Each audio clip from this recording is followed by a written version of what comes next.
اللهم صل على سيدنا محمد يا رب صل وسلم دائما ابدا على حبيبي.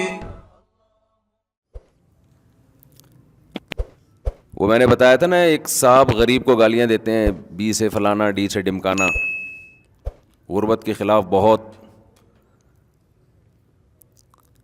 تو میرا کوئی پیغام ان تک معذرت کے ساتھ پہنچا دے. محنت کرنے کی لوگوں کو ضرور ترغیب دینی چاہیے، اس میں تو دو رائے نہیں ہے. ایک غربت وہ ہوتی ہے جو آپ کی سستی اور کاہلی کی وجہ سے ہوتی ہے، یہ شریعت میں پسندیدہ نہیں ہے. یہ تو آپ میں عیب ہے، آپ دماغ نہیں استعمال کرتے، محنت نہیں کرتے. لیکن ایک غربت اللہ کی طرف سے ہوتی ہے. یبسط الرزق لمن یشاء ویقدر، جس کے لیے چاہتا ہوں رزق کے دروازے کھول دیتا ہوں، جس کے لیے چاہتا ہوں بند کر دیتا ہوں. اور بار بار قرآن کہتا ہے، نبی صلی اللہ علیہ وسلم کو غربت کے طعنے ملتے تھے. لولا انزل ھذا القرآن علی رجل من القریتین عظیم. مشرکین مکہ کہتے تھے ہمارے ہاں بڑے بڑے مالدار پڑے ہوئے ہیں، طائف میں بھی مکہ میں بھی. دو سرداروں کے خاص طور پہ نام لیتے تھے، ان دونوں میں سے کسی پہ، دو بستیوں کے خاص طور پہ نام لیتے تھے، مکہ اور طائف. بڑے بڑے دولت مند لوگ ہیں، سردار لوگ ہیں، ان میں سے کسی پر قرآن نازل کیوں نہیں ہوا؟ اللہ نے ایک یتیم اور غریب کا انتخاب کیوں کیا؟ تو قرآن نے جواب میں کیا کہا؟ قرآن نے جواب میں یہ کہا، اہم یقسمون رحمت ربک، کہ یہ جو دولت ہے یہ اس کی تقسیم ہمارے ہاتھ میں ہے، تو نبوت کی تقسیم بھی کیا تمہارے ہاتھ میں دے دوں؟ یہ جو دولت ہے، جو کم درجے کی نعمت ہے، اس کی تقسیم جب میں نے اپنے ہاتھ میں رکھی ہے، یہ تمہارے ارادے پر نہیں. وہ قرآن میں کیا الفاظ ہیں، مجھے اسپیسیفک آیت یاد نہیں آ رہی، بڑی زبردست آیت ہے. نحن قسمنا بینہم معیشتہم فی الحیاۃ الدنیا ورفعنا بعضهم فوق بعض لیتخذ بعضهم بعضا سخریا ورحمت ربک خیر مما یجمعون. قرآن کہہ رہا ہے کہ تم نبوت کی بات کرتے ہو کہ ہم تم سے پوچھ کے نبی بنائیں کہ فلاں زیادہ اہل ہے یا فلاں زیادہ اہل ہے. نبوت سے بہت کم درجے کی چیز ہے دولت، پیسہ. اس میں ہم نے تم سے نہیں پوچھا. سوال پیدا ہوتا ہے، اللہ نبوت کے بارے میں تو سمجھ میں آتا ہے کہ تو ہم سے نہیں پوچھتا، تجھے پتا ہے کون اہل ہے کون نا اہل. تو پیسے کا تو پوچھ لیتا نا، پیسے کا پوچھ لیتا. ہم بتاتے ہیں اللہ فلاں ملک غریب ہے، ادھر ذرا توجہ زیادہ کر، فلاں تو پہلے سے ہی پیسے والے ہیں، ادھر توجہ ذرا کم کر. یہ نیک آدمی ہے، اس کو زیادہ دے، وہ برا ہے اس کو کم دے، وہ اتنا اسٹرگل کر رہا ہے، محنت کر رہا ہے، اس کو زیادہ دے، وہ پوستیوں کی طرح پڑا رہتا ہے پھر بھی نوٹ گننے کے اس کے پاس ٹائم نہیں ہے. بات نہیں آ رہی میرا خیال ہے سمجھ میں؟ یہ تو بالکل ہی آ رہی ہوگی، کیونکہ ہر گھر میں ایک ایسا پوستی ہوتا ہے، ہر محلے میں، جو پڑا رہتا ہے پھر بھی دولت کی ریل پیل ہوتی ہے. اکثر ایسا نہیں ہوتا لیکن بہت دفعہ ایسا ہوتا بھی ہے. تو اللہ نے جواب میں کہا کہ ہم نے تمہارے درمیان تمہاری معیشت کو، دولت کو، پیسے کو ڈیوائیڈ کیا ہے، تقسیم کیا ہے. ورفعنا بعضهم فوق بعض، اور ہم نے دولت کے معاملے میں تم میں بعض کو بعض پر فضیلت دی ہے. کیوں؟ لیتخذ بعضهم بعضا سخریا، تاکہ تم میں سے بعض کو اپنا تابع بنا کے رکھیں، سارے زمین کے باپ نہ بن جائیں. میں بھی بزنس کے فضائل بیان کرتا ہوں کہ بزنس کرو، اس میں اللہ نے پیسہ زیادہ رکھا ہے، کسی کے غلام ماتحت بن کے نہیں رہ سکتے، آپ نہیں رہتے اس میں، باس رہو گے ہمیشہ. آپ سی اے کرو گے، جاب اس آدمی کے پاس کرو گے جس نے میٹرک پاس بھی نہیں ہوگا، اس کی اپنی کمپنی ہوگی. لیکن کیا سارا ایسا کر لیں گے؟ زمین کا نظام تباہ و برباد نہیں ہو جائے گا؟ کیا خیال ہے بھائی؟ اگر سارے بزنس کریں گے کرنا تو چاہیے, کوشش کریں, جس کا دماغ ہوگا چلے جائے گا, لیکن ہر آدمی اس میں کامیاب نہیں ہوگا. بہت تھوڑے لوگ کامیاب ہوں گے, زیادہ تر ناکام ہوں گے. کیوں؟ وہ اس کا بزنس کامیاب نہیں ہوگا جب تک اس کو ملازم نہیں ملیں گے. تو پیسہ چند لوگوں کے پاس ہی آئے گا, پھر بھی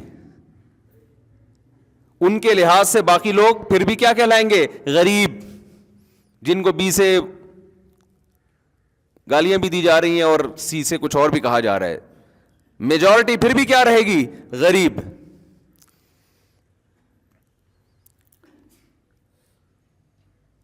تو آپ اگر غربت کا یہ کانسیپٹ لوگوں کے سامنے پیش کر دیں کہ غریب برا ہوتا ہے, اس کا مطلب زیادہ تر لوگ کیا ہوتے ہیں؟ برے ہوتے ہیں. آپ کہہ سکتے ہیں کہ یورپ میں تو کوئی غریب نہیں ہے, وہاں تو سارے لوگ امیر ہوتے ہیں. بھائی کنٹری جب غریب امیر ہوتا ہے نا, تو اس کا مطلب دوسرا کنٹری اس نے غریب کیا ہوتا ہے. سمجھ رہے ہیں؟ دنیا میں سارے ملک امیر نہیں ہیں, کچھ امیر اس لیے ہیں کہ انہوں نے بہت سو کو غریب کیا ہوا ہوتا ہے. ابھی یہ ذرا اپر لیول کی باتیں ہو جائیں گی. آپ دیکھ لو دنیا میں جہاں سے خزانے نکل رہے ہیں, جنگیں مسلط کرائی ہوئی ہیں وہاں پہ.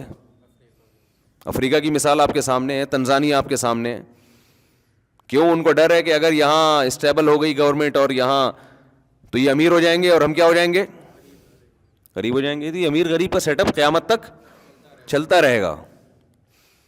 پاکستان اگر امیر ہو گیا تو ان کے کنٹری کیا ہو جائیں گے؟ کیونکہ یہاں سے دبا دب ملازمتوں کے لیے لوگ باہر جا رہے ہیں. لوگ کہیں گے ہم وہاں کیوں جائیں, اور ان کے پاس پبلک مارکیٹ سے شارٹ 2 بچے ہی اچھے کی وجہ سے. ان کے پاس جوان تھوڑی ہیں جاب کرنے کے لیے, وہ تو بوڑھوں کے ملک بننے والے ہیں. سویڈن کے بارے میں تو 10 سال پہلے وہ اس کے صدر نے روتے ہوئے کہا تھا, اس کے وزیر اعظم نے, کہ ہم پورا ملک ہی بوڑھا ہونے والا ہے, اب جوان مارکیٹ سے کیا ہیں. تبھی تو دبا دب ویزے لگ رہے ہیں. دنیا میں جہاں بھی جاؤ پاکستانی ہول سیل کے حساب سے آپ کو نظر آئے گا, جہاں بھی دنیا میں جاؤ. اور پاکستانیوں کی مت کیسی ماری گئی ہے, فیملی پلاننگ والوں نے کیا دماغ خراب کیا ہے کہ تمہیں ملازمتیں مل رہی ہیں گروتھ ریشو کی وجہ سے, کہ تمہارے یہاں جوان بہت ہیں اور تم اسی کو کم کرنے میں لگے ہوئے ہو. تو اس سے بھی جاؤ گے کہ باہر ملکوں میں تمہارے نوجوان جا کے جو کما کے کھلا رہے ہیں نا, اس سے بھی ہاتھ دھو بیٹھو گے. جی پاگل لوگ ہیں یار, بالکل ہی دماغ کام کرنا چھوڑ دیا ہے. تمہارے پاس ایک ہی چیز تو اچھی ہے کہ 60% جوان ہے, گروتھ ریشو گرے گا تو یہ بھی ختم ہو جائے گا, پھر بڈھے زیادہ ہو جائیں گے. وہ کمانے کے لیے جائیں گے باہر, وہ ریاست میں بوجھ بنیں گے. اور ریاست کا حال دیکھو آپ. لوگ کہتے ہیں نا, کل ایک صاحب آئے سعودی عرب سے, میں نے کہا بھائی آپ پاکستان آ رہے ہیں, یہاں بزنس کر رہے ہیں پاکستان کا, تو لوگ کہہ رہے ہیں بینک کرپٹ ہونے والا ہے, دیوالی ہونے والا ہے. کہہ رہے 20 سال سے سن رہے ہیں, ہوا نہیں ہے. 20 سال سے سن رہے ہیں, کھا پھر بھی مزے سے الحمدللہ رہے ہیں. کہہ رہے سن تو بہت عرصے سے, اور میں تو بچپن سے سن رہا ہوں, مہنگائی, ابے بس اب گئے. 1995 میں پاکستان ختم ہو جائے گا, پھر 96 میں ہوگا, تھوڑا ڈیلے کر دیا ہے اللہ تعالیٰ نے. پھر یہ 2000 تو آخری سال ہوگا, بس اب تو مہنگائی, چینی کے ریٹ دیکھو, وہ ریٹ دیکھ کے ہم روتے یار, کتنے زبردست ریٹ تھے یار, اور اس کو ہم سمجھ رہے تھے بہت. مجھے یاد ہے جنرل مشرف کے دور میں آٹے کی تھیلی 70 روپے کی ہو گئی, 10 کلو کی 70 روپے. لوگوں کی چیخیں نکل گئیں, بھائی آٹا 10 کلو 70 روپے, یعنی 1 کلو 10 روپے, اب آٹا نہیں ملے گا. اس کے بعد سے بھی آٹا کھانے کی اسپیڈ کم ہونے کے بجائے بڑھ رہی ہے, اور پراٹھوں پہ بیانات کے بعد تو ڈبل سے بھی زیادہ ہو سکتا ہے مہنگا اسی وجہ سے ہوا ہو. تو انہوں نے پراٹھوں کا تذکرہ شروع کیا ہے نا, دے دبا دب پراٹھے ادھر چل رہے ہیں لوگوں کے. ہوٹلوں میں جا کے دیکھو, ایسا لگتا ہے فری میں نہاری بٹ رہی ہے. میں مانتا ہوں غریب لوگ بھی بہت ہیں, اس میں دو رائے نہیں ہے, لیکن وہ غریب ہماری حکومت کی نااہلیوں کی وجہ سے ہیں, اور ہم لوگوں کی نااہلی کی وجہ سے ہیں کہ ہم خیال نہیں کر رہے. گورنمنٹ نے تو نہ کیا ہے, نہ کرنے کا کوئی مجھے چانس لگ رہا ہے, ہم لوگ نہیں خیال کر رہے. پاکستان اگر بچا ہوا ہے نا, یہ عوام کی وجہ سے بچا ہوا ہے, پبلک کی وجہ سے بچا ہوا ہے. ایک مثال دیتا ہوں میں, لوگ ہمیں غیر ملکیوں سے کمپیئر جب کرتے ہیں نا تو ہماری عوام کو گالیاں دیتے ہیں, ان کی عوام کو کہتے ہیں ایک نمبر ہے. میرا تبصرہ اس کے برعکس ہے, ان کی حکومت ایک نمبر ہے اور ہماری عوام ایک نمبر ہے. نہیں آ رہی بات؟ میرا خیال ہے عوام ہماری اچھی ہے, حکومتیں ان کی اچھی ہیں, کچھ چند لوگ ہوتے ہیں جو مینجمنٹ اچھی ہے ان کی. اس کی ایک سادہ سی مثال دوں. دیکھو آپ یورپ میں ہاسپٹل میں جاؤ گے, ایسا بہترین علاج ملے گا فری پاکٹ کا,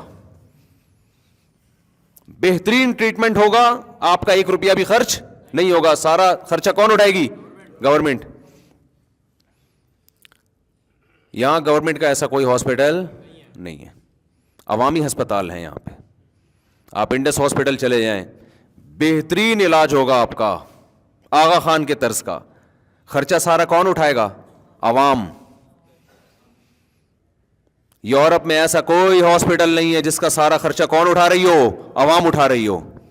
حالانکہ اتنے کھاتے پیتے لوگ ہیں اور ہمارے یہاں غربت ان سے بہت زیادہ, پھر بھی ایک ہسپتال بنائے, لوگوں کو یقین آ جائے کہ یہ پیسہ صحیح استعمال ہوگا. آپ کے پاس نوٹ سنبھالنے کے لیے تھیلا نہیں ہوگا, یقین آ جائے لوگوں کو کہ یہ صحیح جگہ استعمال ہوگا.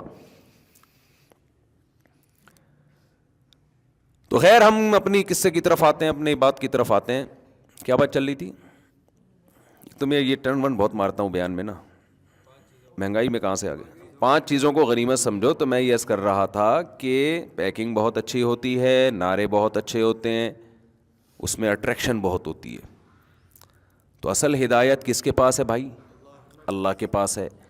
اللہ کے علاوہ کسی کے پاس ہدایت نہیں ہے. تو وہ میں غربت پہ آ گیا تھا یہ بتانے کے لیے کہ خوب سمجھ لو میرے بھائی, پیسہ کمانے کی کوشش کرو, اللہ کا واسطہ نہ غریب کو عیب سمجھو نہ غربت کو عیب سمجھو. یہ آپ کے مشورے پر اللہ نہیں. ہاں میں آیت کمپلیٹ کر رہا تھا کہ اللہ فرماتے ہیں ہم نے ان کے درمیان رزق کو تقسیم کیا, لیتخذ بعضهم بعضا سخریا, تاکہ یہ لوگ ایک دوسرے کو تابع بنا کے رکھیں. اور باہر ملکوں میں بھی ایسا ہی ہے, سارے تھوڑی ہوتے ہیں, کچھ زیادہ مالدار کچھ کم مالدار. جو بڑا مالدار ہے اس کی کمپنی ہوگی, جو کم مالدار ہے اس کمپنی میں جاب کر رہے ہوں گے, ملازمت کر رہے ہوں گے. تو یہ سب اللہ کے ہاتھ میں ہے. یبسط الرزق لمن یشاء ویقدر, جس کے لیے چاہتا ہے اس بڑھا دیتا ہوں, جس کے لیے چاہتا ہے کم کر دیتا ہوں. آج بہت سے لوگ جو بہت فضائل بیان کر رہے ہیں دولت کے اور غریب کو برا بھلا کہہ رہے ہیں, اس بات سے ڈرنا چاہیے. ذرا سی اللہ کی نظر ہٹے گی اور آپ روڈ پہ آ جاؤ گے, چیختے چلاتے رہ جاؤ گے آپ کہ ہو گیا میرے ساتھ. شاعر نے کہا ہے نا, تو شاہوں کو گدا کر دے, گدا کو بادشاہ کر دے. گدا یعنی گداگر, بھیکاری. تو اے اللہ تو شاہوں کو گدا کر دے, گدا کو بادشاہ کر دے. گداگر کو, بھیکاریوں کو بادشاہ بنا دیتا ہے. اشارہ تیرا کافی ہے گھٹانے اور بڑھانے کو. ایک اشارے کی دیر ہوتی ہے. دولت مند روڈ, اور ہم نے تو بہت دیکھے اپنی زندگی میں جن کی بڑی زبردست پلاننگ تھی, بہت پیسہ تھا, ایسا چھنا ہے پیسہ کہ دیوالیہ ہو گیا. تو اس لیے یہ جو بار بار میں تشریح کر رہا ہوں نا حدیث کی, کہ محنت انسان کرے, وقت کو ضائع نہ کرے, اس کا مطلب منزل پہلے متعین کرے کہ جانا ہم نے کس طرف ہے. اس منزل کی طرف اگر آپ سست رفتاری سے بھی چلے گئے تو کسی نہ کسی دن پہنچ جاؤ گے. شریعت اس کو ٹائم ویسٹنگ نہیں کہے گی. لیکن اگر منزل ہی متعین نہیں ہے, منزل دولت کو بنا لیا آپ نے, تو بھائی اگر دولت کو منزل بنا لیا تو پھر یا تو پہنچو گے یا نہیں پہنچو گے. نہیں پہنچو گے تو بھی ناکام, پہنچ گئے تو بھی ناکام, کیونکہ پہنچنے کے بعد پھر وہ دولت چھینے گی آپ سے, مرو گے آپ.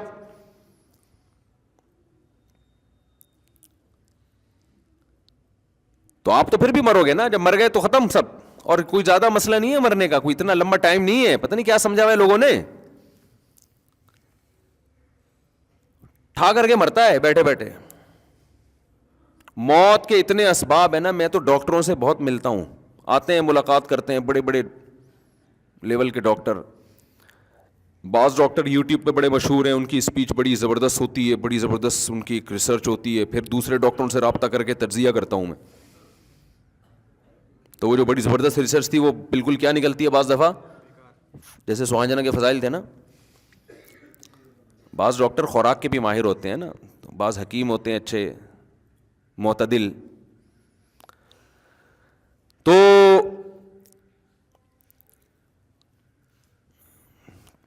جو آپ اگر کیا کہہ رہا تھا یار, تو میرے دماغ کو سوہانجنا کھانا پڑے گا مجھے بھی.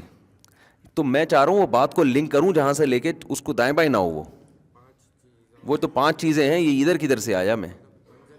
یہ جو میرا دماغ ایسے گھومتا ہے نا, یہ دماغ حافظے کی کمزوری نہیں ہے الحمدللہ, کہیں آپ سمجھیں.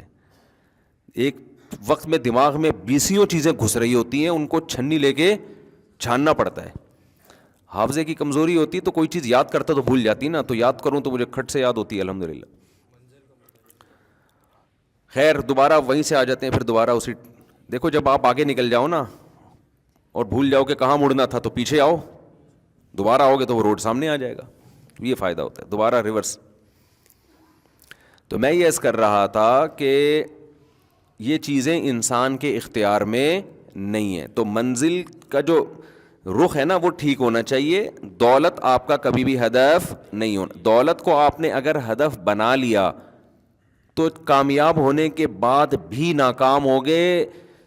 ساری زندگی اسٹرگل محنت کر کر کے ایک مقام تک پہنچو گے, اور کوئی بیماری حملہ کرے گی, اس دولت کے ہونے نہ ہونے کا آپ کو کوئی فائدہ نہیں ہوگا. لوگ پیسے میں یہ تو دیکھ رہے ہوتے ہیں کہ میں کمائی چلے جا رہا ہوں, یہ نہیں دیکھ رہا کہ میں ڈاؤن ہوتا چلا جا رہا ہوں, ڈیلی روزانہ گر رہا ہوں میں. آپ آج پراٹھے پہ بیان سن رہے ہو, ایک مثال دے رہا ہوں. تو کیا خیال ہے 15 سال کے بعد جو 40 سال یا 50 سال کے لوگ یہاں بیٹھے ہوئے ہیں, 15 سال کے بعد پراٹھے کا بیان ان کو اچھا لگے گا؟ کہیں گے یار ہم تو کھا ہی نہیں سکتے. تو بس 10 سال رہ گئے پراٹھا کھانے میں, 40 والے بیٹھے ہوئے ہیں. تو یہ کیا ہے؟ یہ تو میں نے ایک پراٹھا تو ایک مثال دی ہے. دنیا کی ہر عیاشی اسی طرح ہی ہے. آپ گھر بناتے بناتے بناتے بناتے ایک مقام تک پہنچو گے, پیسہ آ گیا, جب گھر بنے گا آپ 50-60 سال رہ کتنے گئے, 50-60 سال کے ہو گئے آپ. اب کیا رہ گیا؟ ابے 2/3 زندگی گزر گئی, 1/3 میں اپنا گھر, اپنی دیواریں, اپنی اینٹیں, کیا انجوائے کرو گے؟ یہ میرا کلپ چلتا ہے تو ایک صاحب مجھے کہنے لگے, میرا ذاتی گھر کے بارے میں کلپ چلا, تو 4 بندے بیٹھے ہوئے تھے, اور میرا کلپ جب انہوں نے سنا نا کہ اپنا گھر یہ کیا لوگوں نے مسلط کر لیا ہے, تو وہ صاحب میرے جاننے والے لوگوں کو نہیں پتا کہ یہ مفتی صاحب کا دوست ہے. تو کہہ رہے جیسے کلپ بند کیا نا تو وہ کہنے لگا ابے اس کو نہیں سنا کرو, فضول باتیں کرتا ہے, ابے اس کو. مجھے اپنے بارے میں تبصرہ نا اس طرح سے چلتا ہے کہ کوئی بندہ کسی محفل میں بیٹھا ہو اور لوگ اس کو یہ نہ جانتے ہوں کہ یہ میرا جاننے والا ہو, پھر صحیح تبصرہ آتا ہے سامنے. تو حضرت جی مفتی صاحب خیریت سے, آپ تبھی ماشاء اللہ آپ کے بیان بڑے ٹائٹ ہوتے ہیں, سامنے تو یہی چلے گا نا. تو صحیح تجزیہ جو آتا ہے نا وہ نیوٹرل, کہ میں نہ ہوں اور ہمارا جاننے والا ہو اور لوگوں کو پتہ نہ ہو کہ یہ ہمارا جاننے والا ہے. جیسے ہماری کوئی ریلیٹو خاتون تھیں حج پہ, تو میرا بھی سفر تھا, ہمارے ساتھ تھیں, تو انہوں نے کیا کہا کہ وہ کوئی خاتون کو نہیں پتا تھا یہ ہماری ریلیٹو ہیں. تو خاتون میرا بیان دیکھ کے کہہ رہی یہ مفتی مجھے زہر لگتا ہے. ویسے گزر رہے ہو تو خواتین بھی دیکھ رہی ہوتی ہیں, وہی مفتی صاحب جا رہے ہیں, وہ مفتی صاحب جا رہے ہیں. جس کو سلام کا موقع ملتا ہے وہ سلام بھی کرتی ہیں, تو ظاہر عقیدت کی بیس پہ ہی سلام کیا جاتا ہے نا. اور نیوٹرل ہو کے یہ مفتی مجھے کیا لگتا ہے, زہر لگتا ہے. سامنے کوئی نہیں آ کے کہتا تو مجھے زہر لگتا ہے. اور پھر وہ کہنے لگی میں نے اپنے بچوں کو اس کے بیان میں جانے سے روک دیا ہے, شادیوں کی باتیں سن کے خراب ہو رہے تھے. یہ ان کا پورا تبصرہ یہ, شادیوں کی باتیں سن کے خراب ہو رہے تھے. میں نے کہا اس بیچاری ہماری بہن جس کا یہ بچہ ہے, اس بیچاری کو کیا پتا کہ میرے پاس بھیج کے آرڈر پہ خراب کروا لو, آرڈر دے کے خراب کرواؤ, کیونکہ ان کو نہیں پتا باہر کا ماحول ایسا ہے. ایک دفعہ زنا میں پڑ گیا نا یہ, پھر آپ گن پوائنٹ پہ بھی اس کی شادی کراؤ گی, یہ شادی نہیں کرے گا. اور اگر کر لے گا تو چلے گی نہیں. اس کی پرانی گرل فرینڈس اتنی ہوں گی کہ بیوی موبائل میں پتہ چل جاتا ہے کہ غفار سے اصل کون مراد ہے, ستار سے اصل کون. آج کل ان کو پاسورڈ بھی کھولنے آتے ہیں, بہت کچھ ہوتا ہے. تو وہ پکڑا جائے گا, پھر وہ جو بدگمانیاں, پھر آپ روگی ساری زندگی. تو میں نے تو اس پہ بیان کیا کہ خواتین کو چاہیے اپنے بچوں کو میرے پاس بھیجیں اور مجھے آرڈر دیں کہ ان کو خراب کرنے کے لیے بھیج رہے ہیں ہم. یہ خرابی اس اچھائی سے بہتر ہے جس کو آپ اچھائی سمجھ رہی ہو, اور نیچرل لائف کی طرف لے کے آ رہے ہیں بھائی. ان کو کہتے ہیں ابھی کیا اس نے, ابھی کماتا کہاں ہے, ابھی اپنے پاؤں پہ تو کھڑا ہو جائے, ابھی سے بیکار بچکانا باتیں.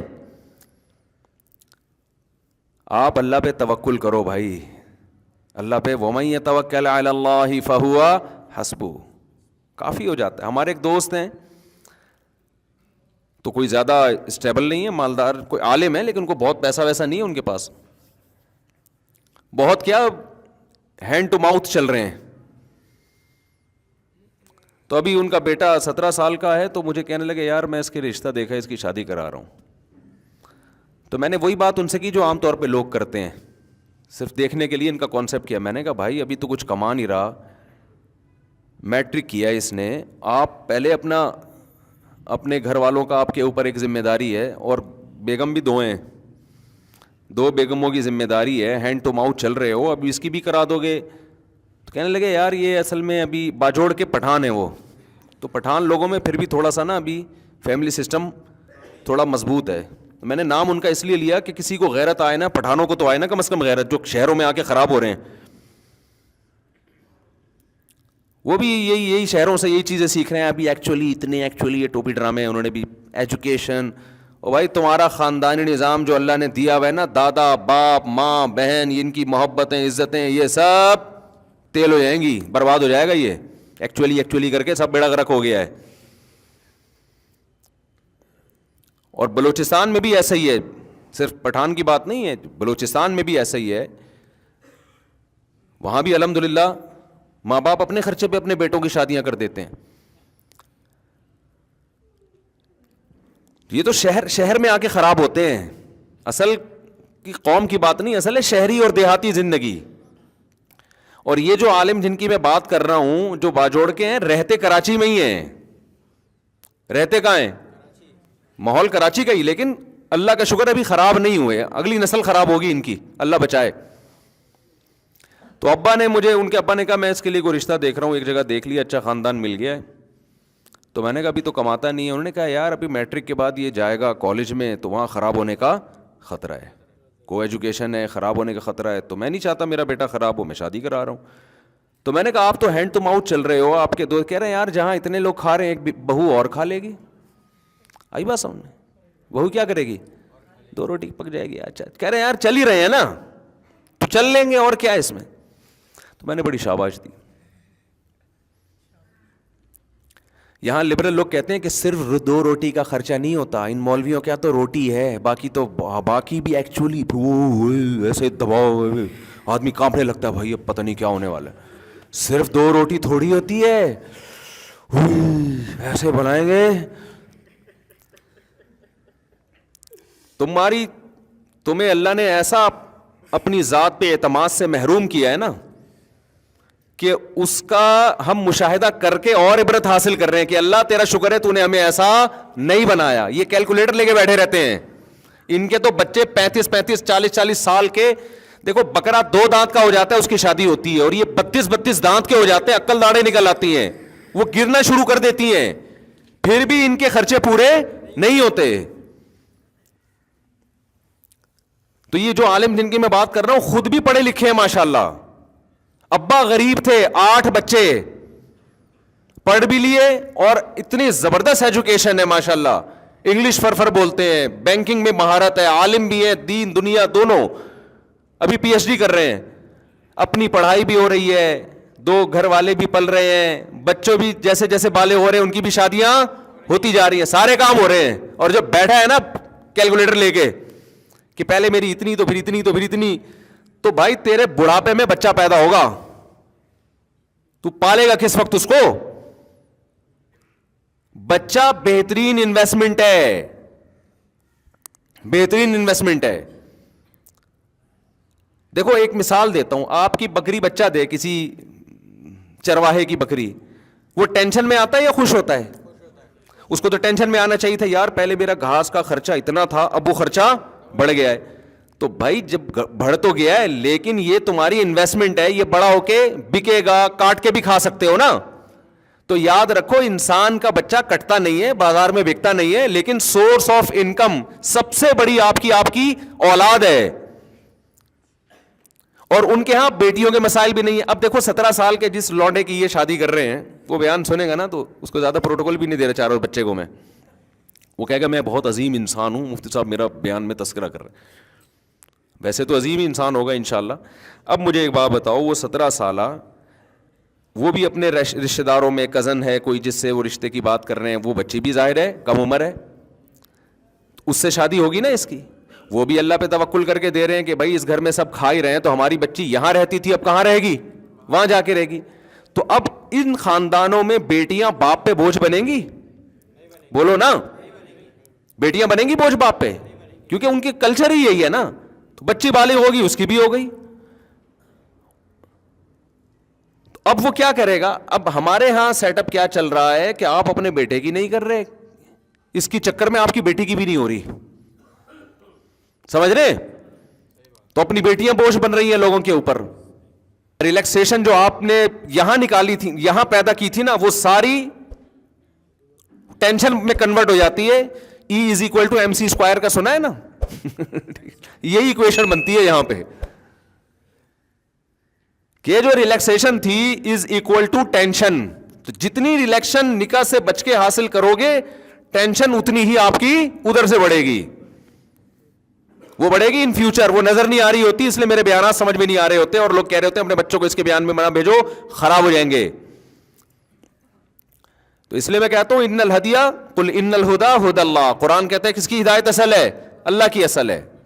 تو ان کے یہاں تو ہو رہا ہے, ابھی بھی جاؤ پشاور میں بہت, اب لیکن پشاور والے بھی خراب ہو رہے ہیں. اب یہ سب ایجوکیشن ایکچولی ڈرامے دیکھ دیکھ کے نا, فلمیں دیکھ دیکھ کے, کہ سب کچھ روٹی تھوڑی ہوتی ہے, مفتی صاحب نے تو روٹی کے 2 روٹی زیادہ. ابے بھائی روٹی کے علاوہ بڑے مسائل ہیں, کیا ہیں؟ مت بولو نا, منہ سے پھوٹو نا. بچہ پیدا ہوگا کل, ہوگا کہاں؟ تم لوگ کے تو 50 سال میں 2 ہوتے ہیں, تو ہوگا ہی نہیں. ایک آدھ تو ویسے ہی ہو جاتا ہے, اس میں کیا ہے؟ ہو کچھ بھی نہیں رہا. خرچے اس کے کیا ہیں؟ بولو, بہت زیادہ ہیں, ہو نہیں رہے ہیں. اولاد کی ایکچولی ذمہ داریاں ہوتی, کتنی اولاد ہے آپ کی, 2 بچے, اس کی کیا ذمہ داریاں ہیں یار؟ اس کے ہگانے متانے کی ذمہ داری پیمپر نے لی ہے, انٹرٹینمنٹ کی ذمہ داری کارٹون نے لی ہے, کھیل کود کی ذمہ داری, اور پڑھانے کی ذمہ داری اسکول نے لی ہے, اسکول کا ہوم ورک کرانے کی ذمہ داری ٹیوٹر نے لی ہوئی ہے. تو آپ کا کیا اس میں کیا ٹینشن ہو رہی ہے؟ بہت مشکل ہے میرے بھائی. میں آپ کو صحیح بات بتاؤں, میں نے غریبوں کے بچے ایکٹیو بھی دیکھے ہیں زیادہ, ذہین بھی زیادہ دیکھے ہیں, تربیت میں بھی زیادہ اچھے ہیں. آپ کو چند نظر آئیں گے چور اچکے ڈاکو, تو ان میں تو غریب کے بھی ہوں گے, مالداروں کے بھی ہوں گے. اس میں ریشو دونوں کا کیا ہے؟ برابر ہے. یقین نہ ہو میرے ساتھ ان علاقوں میں جاؤ, ان کا خاندانی نظام دیکھو, غریب ہیں, بچے زیادہ ہیں, ان میں ادب, تمیز اور مینٹل لیول بھی اچھا ہوگا, اور کانفیڈنس بھی ہوگا, بہادر بھی ہوں گے. اور امیروں کے ہاں اکثر, سب کی بات نہیں کر رہا, اکثر بچے عجیب سے, یعنی لگتا ہے کہ ڈپریشن میں ہیں.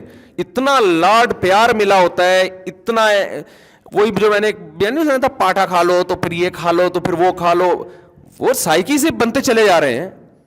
برداشت ہی نہیں ہے, ذرا سی بڑے ہونے کے بعد ان کو ٹینشن ملے ڈپریشن میں جائیں گے. جو نیچر ہے نا اس سے کبھی بھی بغاوت مت کرو. بچے کی جو نیچر ہے نا, وہ ہے کیچڑ کے گولے اٹھا اٹھا کے ایک دوسرے کو مارنا. یہ نیچر ہے بچے کی, اسی میں خوش رہے گا وہ. ایسا پولا پولا پل رہا ہے نا وہ ممی ڈیڈی, اس سے اتنی عزت اس کو دی جا رہی ہے. بچے کو محبت دو, عزت بڑوں کو دی جاتی ہے, چھوٹوں کو محبت دی جاتی ہے. اب چھوٹوں کو عزت دی جا رہی ہے, بڑوں کو نہ عزت نہ محبت.